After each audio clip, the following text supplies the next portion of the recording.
We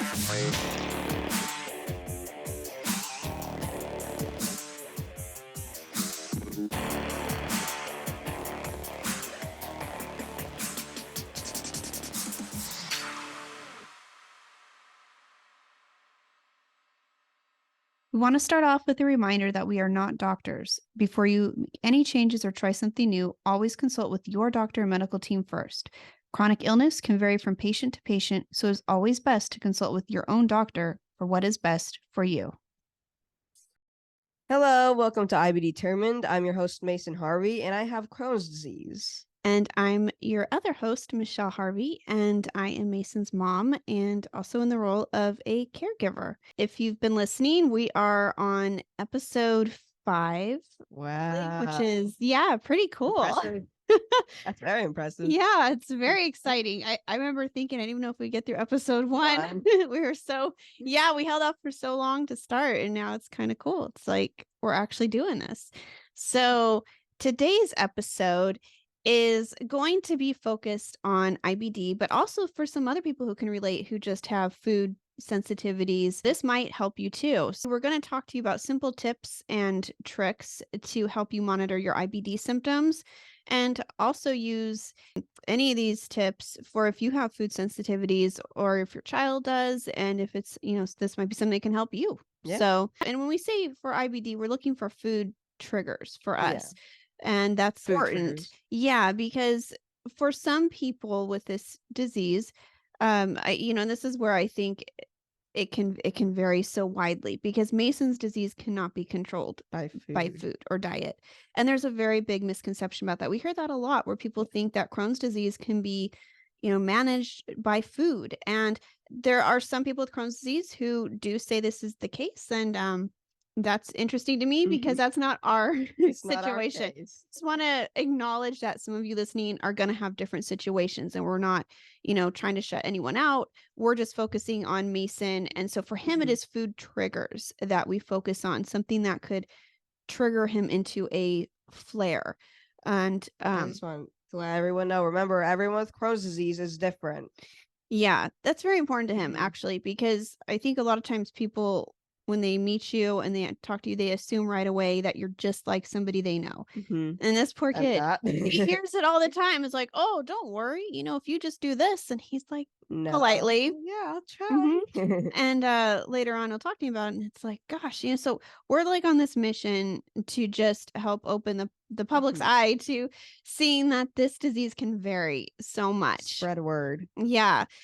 We're going to start this off a little different, because sometimes we just go right into the episode, and we're going to, I guess, have some fun and talk about a challenge of the week, because we realized, I think we face a lot of them. We've gotten so used to it. Oh, another challenge. Yeah. And it's just kind of like, I think all of you probably had something this week that was a challenge. But for us, it's something Crohn's related. And we run into these all the time, and we just kind of get used to it and roll with it. And we had a memorial to go to, and it was very important that we be there. And it's some in the past, it's been tough. We haven't been able to go because they've been indoor events where people are eating, and there's a lot of people close together. And for Mason, because he's immunosuppressed, we have to be careful with that. So we always have to ask a lot of questions and figure out if this is something we can do. Thankfully, with this one, we were able to, and they did have a lunch afterwards, which we couldn't go to. Yeah, we couldn't go to, which was such a bummer, because it wasn't anyone's fault. It's just Crohn's disease doesn't. My biologics really don't like me going into places and eating. And so I think what people don't see is how hard it is for us. We want to be with our family, we want to be with our friends, and just kind of decompress after an event like that. And to not be able to do that is really tough. So we kind of compromised. So we followed everybody to the restaurant where it was held.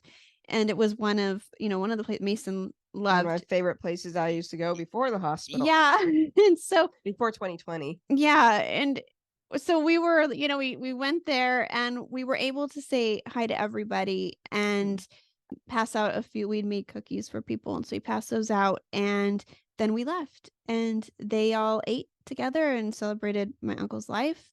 And at least we felt like we were a part of it in the way we could participate. We were in it as long as we were able to be in it. Right. And it was, it was sad for us. We also are thankful for what we were able to make work. And that's kind of what you do. So that was kind of a challenge that was the weekly challenge. Yeah, that was our weekly challenge. I'm sure we'll have more to share all the time. Yeah. We also wanted to share something because we were wearing in our last episode, if you're watching us on YouTube, for those of you listening to us, you have no idea. And we had some shirts made because we have something that we call karmitude, which is we, putting an attitude out into the world of what you want to see, and putting some kindness out there. And anyways, you want to show I'll let Mason model it. So this is my shirt. Yeah, so it's courage and kindness, which is kindness. Yeah, something that we really, kind of I think encompasses this whole battle with Crohn's disease. Yeah. And the year on it, we have 2020, as you can see, and San Diego, California. That was the year and the place where he was diagnosed. And we have a wave, and it says one wave at a time. This is to give credit to Rolf Benershka, a friend of ours now. Rolf Benershka, he's a very cool person. Yeah, and check him out. He had reached out to me when Mason was first diagnosed. And if you look him up, seriously, I recommend you Google him because he's an incredible human being. He's a very good person. And so he had given me some advice because at the time I was overwhelmed. Yeah. And so he was like, Michelle, you can't take all the waves at once. You can choose one and write it in, and then go back out and choose another wave. And it was like, oh yeah, we don't, because at the time when we're in the hospital, I was having so many things done. It was so much to all take at once. Right. So it's like you're looking at that big picture and it's like it's too much. With the one wave at a time, you focus on one challenge, then once you finish that challenge, you go to the next challenge. Right. And it helps. It helps me. It might not feel like it helps other people, but mentally it really helps me. And I really like the saying too. So so one wave at a time. And so this is our Karmitude shirts, which we were super stoked on. So we finally have them. We designed them, and hope you guys like them too. Yeah. They're not for sale or anything like that. This is just for us. But some people have asked, and if we get enough interest, we'll see if we can arrange for any of our family or friends to purchase them. But for now, there was just something special for us because we wear our team shirts, like we've said before. When we go to the hospital, we all wear our team shirts. We all wear our team shirts. So this is something else we can wear, and putting some good thoughts and messages out into the world because it needs it. So also we are doing a giveaway. So yay! Today's a special episode, and we will go more into that at the end of the episode. So I think though you'll catch on. Pretty sure as you hear us talking about this, you'll catch on to what it is. So let's jump into the episode. And how many of you listening have food sensitivities? Something that maybe you're even unaware of, something that you're eating and you don't feel well afterwards. It doesn't sit well with you. You're not sure what it is. Or you have something that maybe it's dairy, maybe it's gluten, something like that. But to get there is sometimes a struggle because we eat so much there's so many different things we eat. We go out to restaurants, fast food. Some people eat a lot of fast food, and some people, they cook at home. So depending on what you do, sometimes it is hard to figure out what could be causing that food sensitivity. And the way that we can relate this to IBD is like for Mason, it's a food. It could be a food trigger for him. So for like Mason, a flare, can be caused sometimes by it's not always the fault of anything. They're not entirely sure actually what causes these. So for some people though with IBD, they've determined that eating a certain food can be a food trigger. So food triggers can potentially cause a flare. And for Mason, fortunately, we haven't discovered that yet, but he's also on biologics that are helping keep the inflammation under control. Yeah. So for him, that's his particular situation. I know some of you listening are going, oh my gosh, I have so many triggers. There's so many things I can't eat. And I'm really sorry for you guys because I know that does exist. And I think, there's some people try to control us only with diet and avoiding any triggers, but unfortunately, food triggers are not the only thing that cause flares. There's other issues with IBD. So that if you're on biologics that are really helping balance your system, with Mason, we found that he can really eat anything, which is really good because he needed to gain weight. For some people, you have to try to help Crohn's with diet and biologics. Right. And that can be challenging. And from a caregiver standpoint, if you're preparing the food and for the patient, it's really annoying because it kind of feels like the biologics aren't really helping because you aren't free to eat what you want. Right. Because there's a lot of different diets that people follow out there to help them. And, for some it helps, for some it doesn't. So with this disease, what we found is you just really have to monitor yourself and really figure out what are these triggers for you. But again, this is not to put the blame on anybody either, because this disease just rears its head and it's the fault of nobody. It's not caused by something necessarily. So we try to avoid anything we think could do it, but then sometimes it just is. That's the problem with this disease.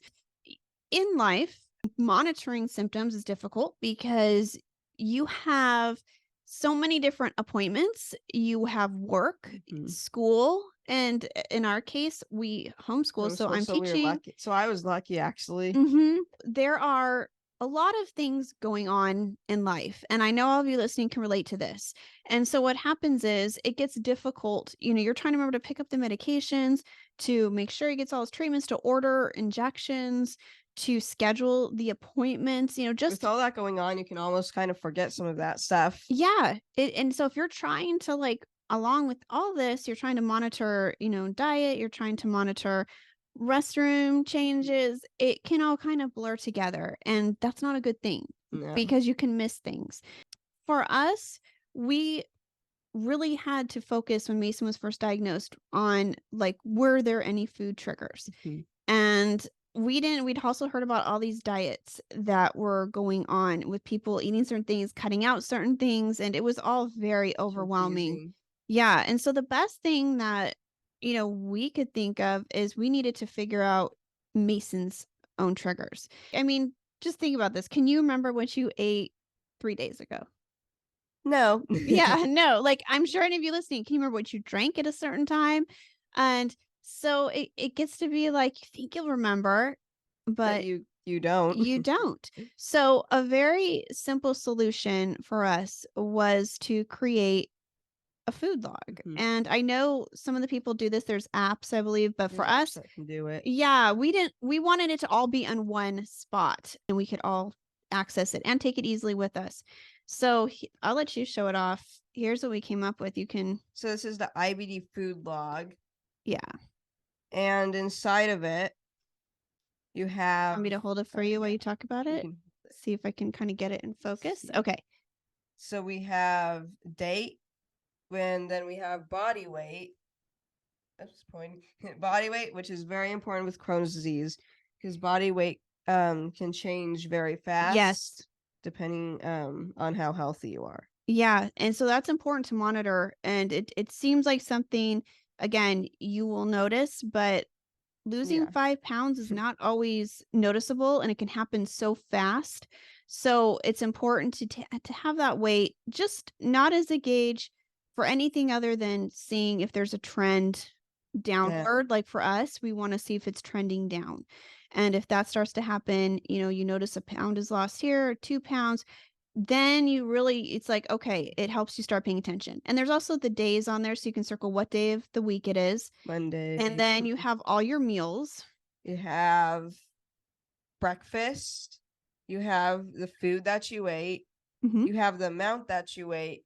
And then you have the reaction if there was a reaction. Right. Good, bad. So if you ate breakfast and something didn't agree with you, if it gave you stomach pain, or or even if you didn't know if the breakfast did, but you had pain or anything, you could mark it down here. So then you could start seeing a trend. Oh, wow. If I eat a pancake, maybe my belly doesn't like it. Yeah. And so it kind of will show you trends, and it shows your doctor trends, most importantly, because you can go or your dietitian. Mason had a IBD dietitian and it would be helpful so we would be able to share these things. And then down at the forgot bottom, what you ate, yeah, you could just go like, oh, right here it says right. You don't have to, it's no longer a burden on your mind, like trying to remember, so this is just something really simple. And we just created these and have these printed up, and they were so valuable, especially in the beginning.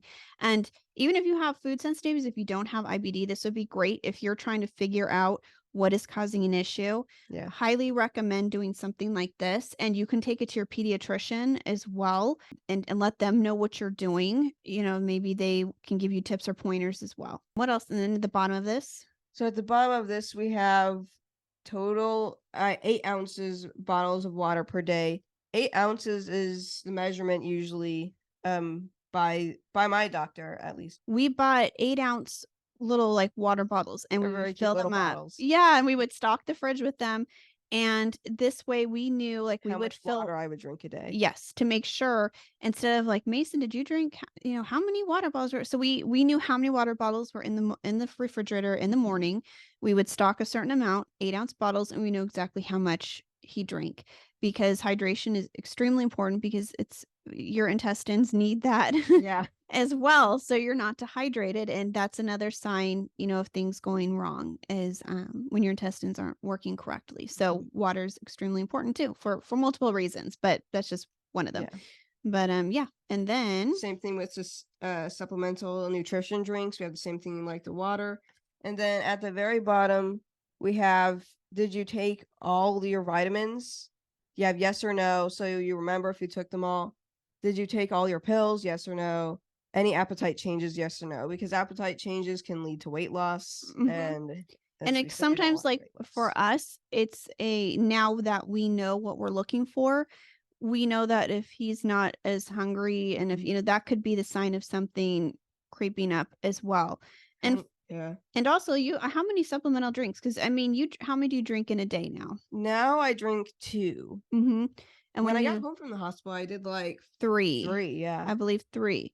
And those are to help him gain weight, because for Mason, it was hard to gain weight, because my body wasn't working right. Right. And he needed to not only eat his meals, but we needed something in between that was going to help him. And we'll talk about that in another episode, actually, because those are a popular discussion. That's a popular discussion on its own. So for him though, now he drinks 2. And when he was in the hospital, at one point he was drinking like 9 a day, because he was on a liquid diet only. And so, some kids have an NG tube where it goes directly into their stomach. But he chose to just, liquid diet. He was crazy. He was able to drink all of those. They were pretty skeptical about it. He's like, oh no, I'll do it. I don't want an NG tube. Yeah. So, and he did. So for quite a while, he was drinking like 9 a day. Not that NG tubes are bad. No. Don't be scared of them. But at the time there was so much going on. He was like, nope, not one more thing. No. So sometimes it's inevitable. But at that point he chose to drink them, and he was able to. This for us was something we could refer to, hold on to. We had so many of these. You could bring it to the doctors and show them exactly everything, what happened that day, not try to guess what happened. Right. So it's great for kind of monitoring triggers. It's great for monitoring potential flare issues coming. And if you are just someone who's trying to track food sensitivity and figure out what's causing some kind of reaction, these are great too. Yeah. And it's very important with IBD to monitor any changes. Yeah. And restroom changes are a huge one for these guys.